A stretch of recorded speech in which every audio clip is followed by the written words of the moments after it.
নমস্কার শ্রোতা বন্ধু, আজকের ভিডিও সম্পূর্ণ অন্য ধরনের। তার একটাই কারণ, আজ স্বরচিত কিছু লেখা নিয়ে ভিডিও করতে চলেছি আপনাদের জন্য। প্রেমের মানে কি শুধু স্পর্শ? জানি না।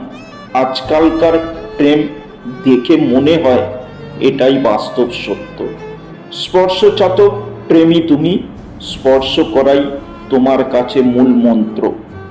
কতদিন চলতে পারে এই মিথ্যা জালের সত্য? তুমি আকাশেতে উড়ে বেড়াও, চন্দে করো বাস, আমি মাটির মানুষ, মাটিতে পড়ে করি শুধু আর্তনাদ।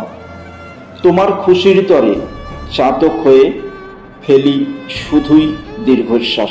শ্রোতা বন্ধু, ভিডিও ভালো লাগলে লাইক, কমেন্ট, শেয়ার, ফলো করবেন।